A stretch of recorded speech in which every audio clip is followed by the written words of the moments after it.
السلام علیکم دوستو، آج کی کہانی بہت ہی شاندار ہونے والی ہے۔ کہانی کو پورا سننے کے لیے ہمارے ساتھ رہیے گا تاکہ ہر آنے والی نئی کہانی آپ کو بآسانی ملتی رہے۔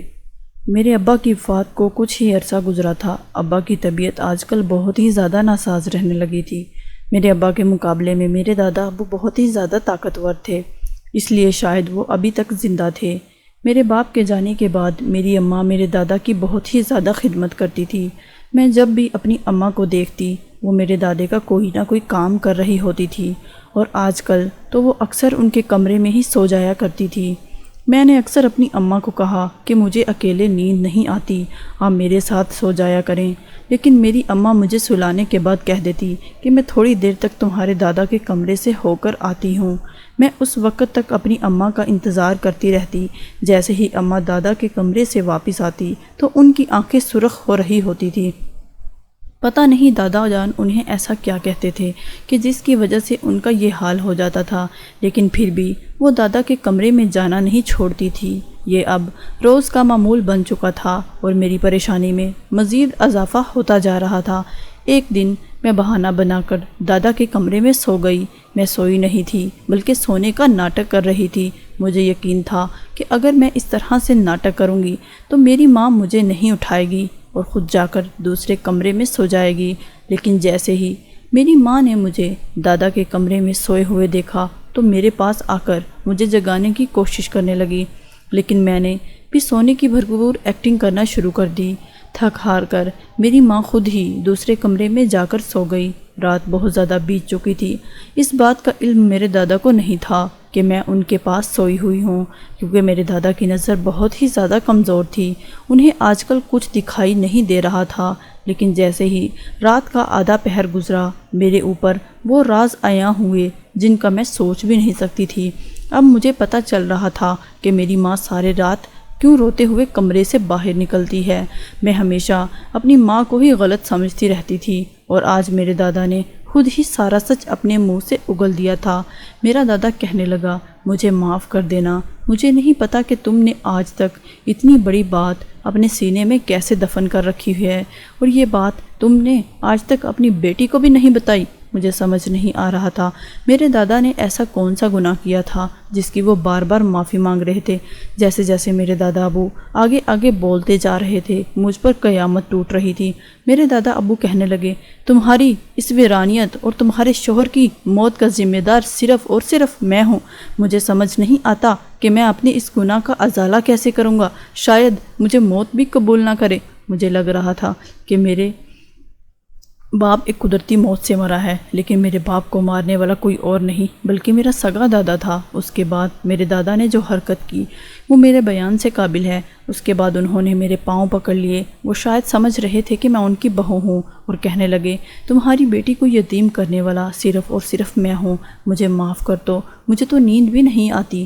سوچ سچ کر میری حالت بری ہو چکی تھی۔ بھلا ایک سگا باپ اپنے بیٹے کو کیوں مارے گا؟ مجھے سمجھ نہیں آ رہا تھا کہ میرے سگے دادا نے اپنے سگے ہی بیٹے کو مار ڈالا۔ میرے دماغ میں بہت زیادہ سوالوں نے جنم لے لیا تھا۔ میرے دادا نے میرے باپ کو کیوں مارا تھا، اور وہ کس گناہ کی بات کر رہے تھے؟ مجھے اب سمجھ آ رہا تھا کہ میری ماں کی صبح اٹھتے ہی آنکھیں کیوں اتنی لال ہوتی تھی۔ شاید دادا میری ماں سے معافیاں مانگتا تھا، اور میری ماں میرے دادے کو معاف ہی نہیں کرتی تھی اور ساری رات روتی رہتی تھی، جیسا کہ آج میرا حال ہو چکا تھا۔ مجھے اپنی ماں سے سب کچھ جاننا تھا، لیکن میری ماں نے مجھے لگتا ہے اتنی آسانی سے مجھے یہ سب کچھ نہیں بتا پائے گی۔ اس لیے میں نے اپنی ماں سے کچھ دن کے لیے بول چال بند کر دی تھی۔ میں نے اپنی ماں سے کہا، جب تک آپ مجھے دادا کی حقیقت کے بارے میں نہیں بتائیں گی تب تک میں آپ سے کوئی بات نہیں کروں گی۔ میری ماں میری ضد کے آگے ہار مان چکی تھی اور کہنے لگی، میں نہیں چاہتی کہ تمہارے دل میں تمہارے دادا کا جو مقام ہے وہ ختم ہو جائے، لیکن میں نے کہا، میں آج پوری حقیقت جاننا چاہتی ہوں کہ دادا کیوں اتنی معافیاں مانگتا ہے آپ سے۔ میری ماں کہنے لگی، اگر تم نے ٹھان ہی لی ہے تو سن لو۔ جیسے جیسے میری ماں مجھے دادا کے بارے میں بتا رہی تھی ویسے ویسے ہی میرے دل پر قیامت ٹوٹ رہی تھی۔ میرے دادا کی شخصیت کتنی گری ہوئی تھی جس نے اتنی بری حرکت کی تھی۔ مجھے اب ان سے نظریں ملاتے ہوئے بھی شرم آ رہی تھی، کیونکہ وہ میرے باپ کا قاتل تھا جس نے مجھے بچپن میں ہی یتیم کر دیا۔ میری ماں نے کہا تمہارے باپ اور میری پسند کی شادی تھی، لیکن تمہارا دادا تمہارے باپ کے لیے کسی اور لڑکی کو پسند کر چکا تھا، لیکن میرے باپ نے زبردستی میری ماں سے شادی رچا لی تھی، جو کہ یہ بات میرے دادا کو ذرا بھی گوارا نہیں تھی۔ اس لیے شادی کے بعد میرا دادا بار بار میری ماں کو ہر وقت ٹارچر کرتا رہتا، لیکن ماں بہت ہی صبر والی تھی۔ وہ میرے دادا کی کہی گئی ہر بات کو ہنس کر ٹال دیتی تھی۔ وقت گزرنے کے ساتھ ساتھ میرے دادا کی چالیں مزید بڑھتی جا رہی تھیں۔ میرے دادا نے اپنے بیٹے کی نظروں میں میری ماں کا کردار مشکوک کرنے کی کوشش کی۔ پہل تو میرے باپ نے ذرا بھی یقین نہ کیا، لیکن پھر میرے دادا نے اور چالیں چلنا شروع کر دی، اور جب ہمارے گھر میں میری ماں کے پاس کسی غیر مرد کو بیٹھے ہوئے دیکھا تو میرا باپ آپے سے باہر ہو گیا اور انہیں اچانک دل کا دورہ پڑا۔ جیسے ہی انہیں فوراً ہسپتال لے کر گئے، وہاں پر انہوں نے دم توڑ دیا۔ جب میرے دادا کو میرے باپ کی موت کا علم ہوا تو وہ سکتے میں آ گئے۔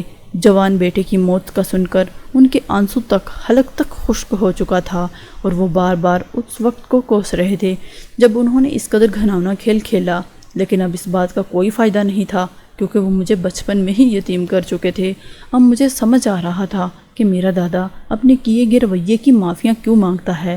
میں سوچ بھی نہیں سکتی تھی کہ وہ بہو کی نفرت میں اتنے آگے چلے جائیں گے کہ انہیں اپنے بیٹے کی ہی خبر نہیں ہوگی۔ لیکن اب تمہارا دادا زندگی کے اس دہانے پر کھڑا ہے کہ کبھی کبھی میرا دل چاہتا ہے میں انہیں معاف کر دوں، لیکن میرا ضمیر گوارا نہیں کرتا۔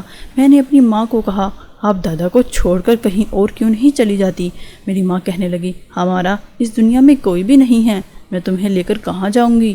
مجھے اب یقین ہو چکا تھا کہ جس قدر نفرت میری ماں دادا سے کرتی ہے، میرے دل میں اس سے مزید نفرت پیدا ہو چکی تھی، اور شاید ساری زندگی بھر میری ماں میرے دادا کو کبھی بھی معاف نہ کرتی، کیونکہ ان کی غلطی ہی بہت بڑی تھی۔ دوستو، کہانی اچھی لگی ہو تو چینل کو سبسکرائب کرنا مت بھولیے گا، تاکہ ہر آنے والی نئی کہانی آپ کو بآسانی ملتی رہے۔ بیل آئیکن کو پریس کر لیں۔ تب تک کے لیے ملیں گے ایک نیکسٹ سٹوری کے ساتھ۔ اللہ حافظ۔